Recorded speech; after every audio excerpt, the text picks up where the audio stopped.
Chaque seconde qui passe, la France accumule plus de 5 000 € de dettes supplémentaires car nos impôts ne suffisent plus à couvrir l'ensemble de nos dépenses publiques tout en payant la facture des emprunts du passé. Bonjour à toutes et à tous, ravi de vous retrouver pour ce nouvel épisode d'AP et Politique, l'émission qui vous permet d'appréhender de façon perspicace les événements de la vie politique.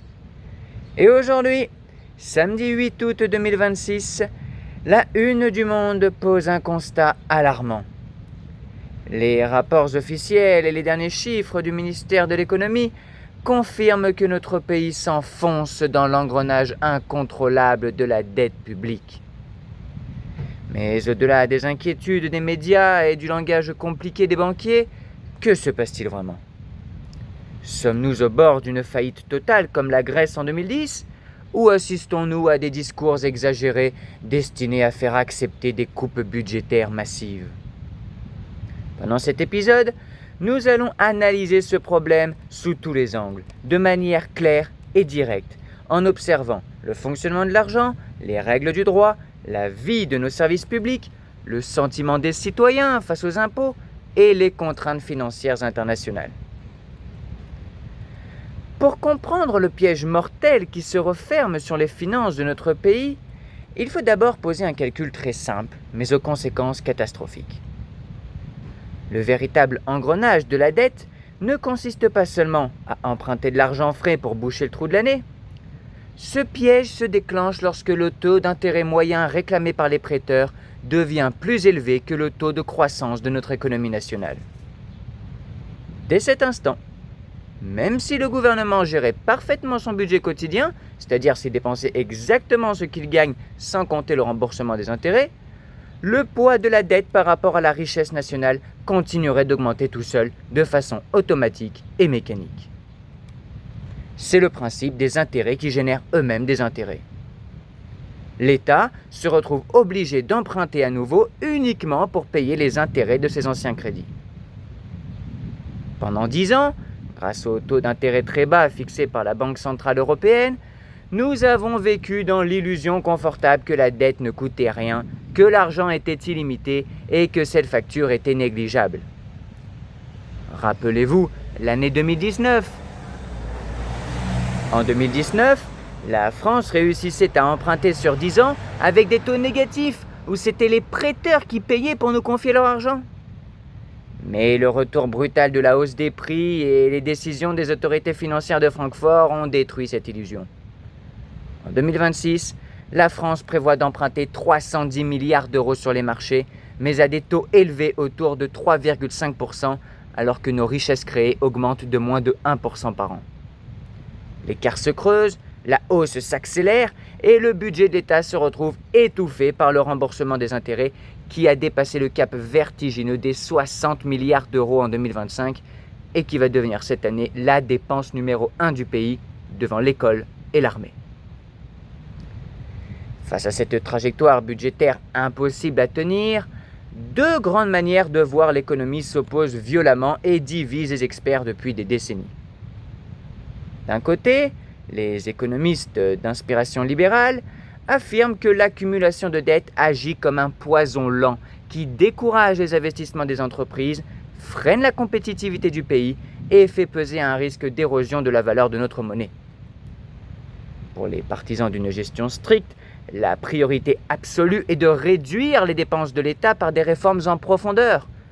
Travailler plus longtemps, réduire la taille de l'administration, baisser les aides sociales et supprimer des postes de fonctionnaires notamment.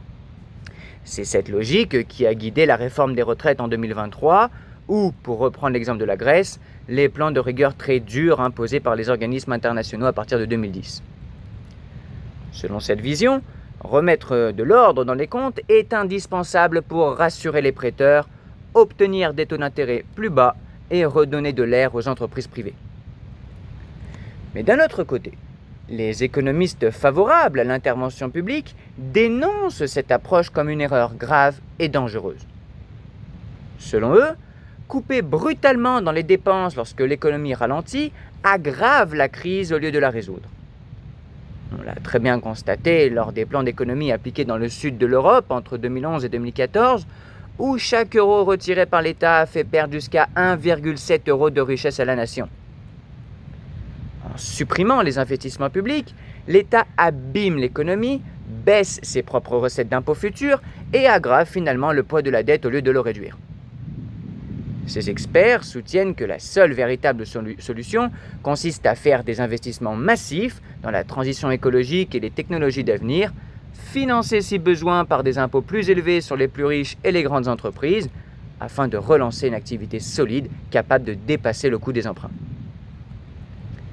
Pourtant, cette grande opposition entre rigueur et relance se heurte immédiatement à un mur de lois et de règles très strictes fixées par notre Constitution et par l'Union européenne. Le budget d'un pays membre de la zone euro n'est plus, et ce depuis bien longtemps, décidé en toute liberté par le seul Parlement national. Les traités européens imposent des limites légales très claires. Le fameux déficit public ne doit pas dépasser 3% des richesses produites et la dette totale doit rester sous la barre des 60%. Même si ces règles ont été suspendues pendant la crise sanitaire du Covid, puis dans le contexte de la guerre en Ukraine, leur retour depuis 2024 bloque les marges de manœuvre du gouvernement sous la surveillance très stricte de la Cour des comptes et du Conseil constitutionnel. Dans nos règles constitutionnelles, justement, les lois de finances doivent organiser les recettes et les dépenses de l'État selon des procédures très encadrées. Les gouvernements sont désormais obligés de fixer des trajectoires de dépenses sur plusieurs années et de viser un équilibre durable. Lorsque le gouvernement utilise des outils juridiques comme le fameux article 49.3 pour faire adopter des budgets de rigueur ou des baisses de dépenses sans le vote des députés, comme cela s'est produit à plusieurs reprises pour les budgets récents, il ne règle pas seulement un problème de majorité politique, il crée une crise de confiance démocratique majeure. Les députés se retrouvent privés de leur rôle historique le plus important, le droit de décider des impôts et de choisir les dépenses, un droit qui leur est conféré depuis la Révolution de 1789, et cela transforme le Parlement en une simple validation automatique des décisions préparées par les hauts fonctionnaires et les institutions européennes. Cette mise de côté des représentants élus au profit de règles automatiques touche directement au cœur du fonctionnement de notre démocratie. En sciences politiques, le fait d'accepter de payer ses impôts et de respecter la loi repose sur un accord simple. Le citoyen accepte de donner une partie de son argent à la collectivité en échange de services publics de qualité, d'une protection face aux aléas de la vie et de la possibilité de changer les choses en allant voter. Mais lorsque la dette devient plus élevée que tout ce que le pays produit en une année et que chaque décision semble imposée par les marchés financiers et les banques internationales, les élus perdent leur pouvoir d'action. L'histoire récente de la Grèce en 2015 en est un exemple marquant. Alors que le peuple avait voté à 61% contre le plan de rigueur proposé par les créanciers, le gouvernement a dû céder et a appliqué des mesures encore plus dures sous la pression financière. Les élections risquent alors d'apparaître comme des démarches sans réel pouvoir, où les gouvernements se succèdent mais appliquent finalement toujours la même politique économique. Cette gestion uniquement technique des affaires publiques crée un sentiment d'abandon très fort chez les citoyens. Le débat politique ne porte plus sur le modèle de société que nous voulons construire, mais sur la capacité à respecter des ratios financiers décidés loin du regard des électeurs. Ce sentiment de ne plus être écouté alimente la montée des protestations, la hausse de l'abstention et le rejet des partis traditionnels, car lorsque le vote ne semble plus pouvoir changer les règles budgétaires, les citoyens finissent par penser que la démocratie est confisquée par les intérêts de la finance. Mais loin des théories et des règles administratives, quelles sont les conséquences concrètes de tout cela dans la vie de tous les jours ? C'est en observant le quotidien des ménages que l'on comprend l'impact humain de cet engrenage financier. Les coupes dans les budgets d'État ne touchent pas tout le monde de la même manière. Elles frappent en priorité les familles modestes et les classes moyennes qui ont un besoin vital des services publics et des aides sociales pour vivre correctement. En observant la société, on constate la dégradation de ces services publics, qui sont pourtant le seul bien commun de tous ceux qui ne possèdent pas de patrimoine personnel. Et concrètement, cela se traduit par la fermeture de centaines de maternités de proximité pendant ces 20 dernières années, par le regroupement des hôpitaux qui éloignent les soins des usagers, ou encore par la fermeture des guichets où l'on pouvait parler à un agent en chair et en os dans les centres d'impôt ou les caisses d'allocation familiale, et qui sont désormais remplacés par des démarches sur Internet parfois très compliquées.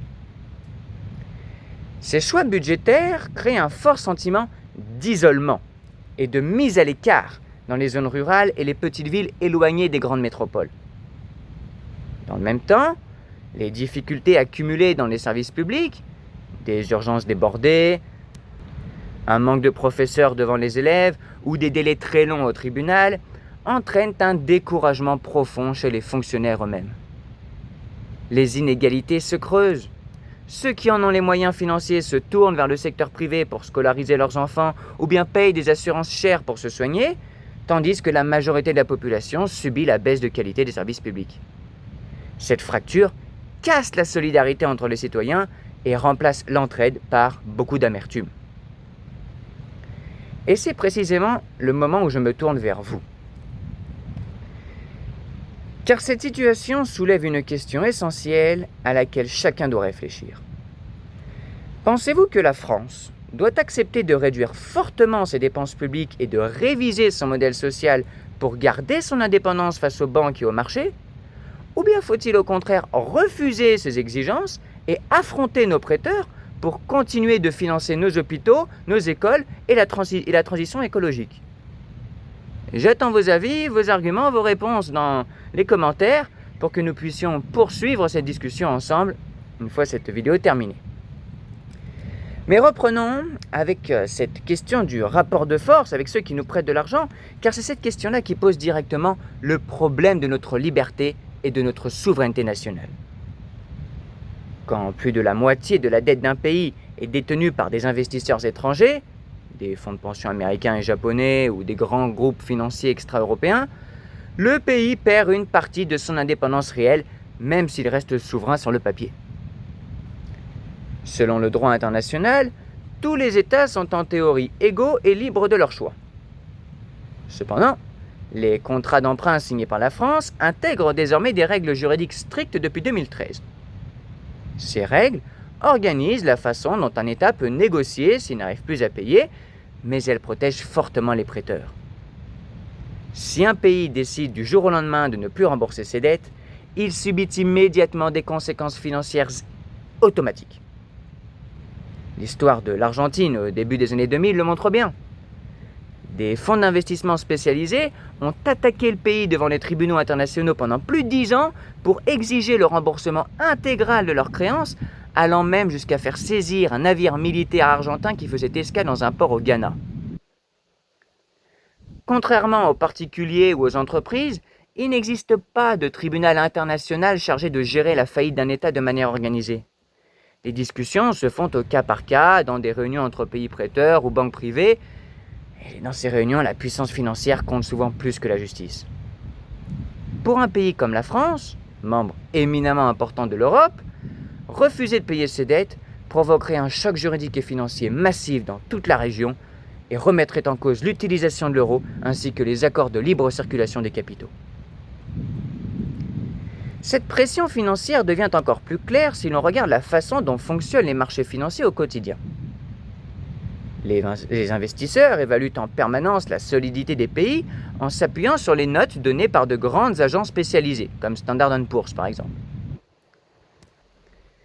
Ces entreprises privées attribuent des notes aux États et, en théorie, une baisse de ces notes augmente les taux d'intérêt demandés à la France pour lui prêter de l'argent. Une simple note en baisse accentue ainsi le risque d'un écart de coût par rapport à l'Allemagne, qui reste la référence la plus sûre en Europe. Quand cet écart grandit, l'État doit payer plus cher ses nouveaux emprunts. De plus, les règles internationales imposées aux banques et aux compagnies d'assurance les obligent à détenir des titres sûrs, ou, à tout le moins, les incitent fortement à le faire. Si la note de la France baisse trop, certaines grandes institutions pourraient être contraintes de revendre rapidement leurs titres français, ce qui ferait chuter leur valeur et grimper encore plus les taux d'intérêt. L'État français se retrouve ainsi soumis à de fortes contraintes financières au détriment des choix politiques à long terme qui sont pourtant indispensables pour l'avenir d'un peuple. Regardons maintenant les chiffres réels pour dépasser les idées reçues et répondre très concrètement aux questions centrales.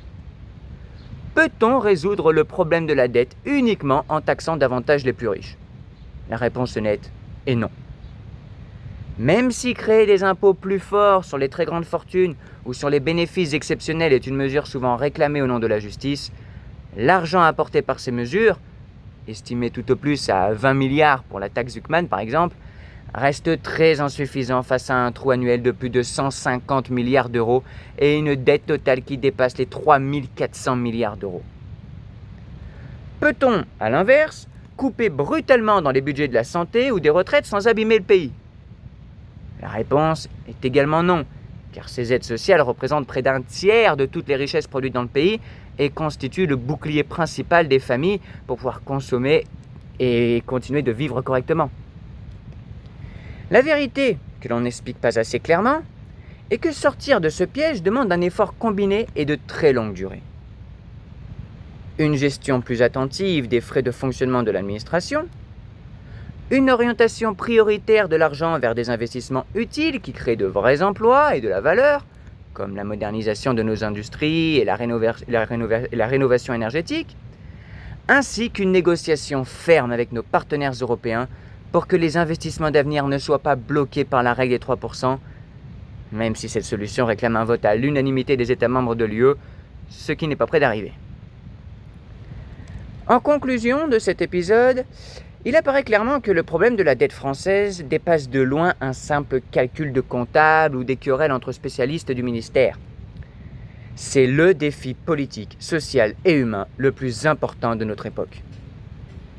Si nous ne réussissons pas à reprendre ensemble le contrôle de nos finances, en associant les citoyens aux choix importants, en réparant nos services publics et en adaptant les règles européennes, nous condamnerons notre pays à subir la pression permanente des marchés financiers et la dégradation de notre modèle social. Ce risque d'entraînement dangereux n'est pas une théorie pour demain, c'est la réalité qui fixe déjà nos choix d'aujourd'hui. Un grand merci à tous d'avoir suivi cet épisode. N'hésitez pas à donner votre avis dans les commentaires, à vous abonner à la chaîne et à laisser un like si cette présentation vous a aidé à mieux comprendre la situation. Quant à moi, je vous dis à très vite pour un nouvel éclairage sur la vie politique.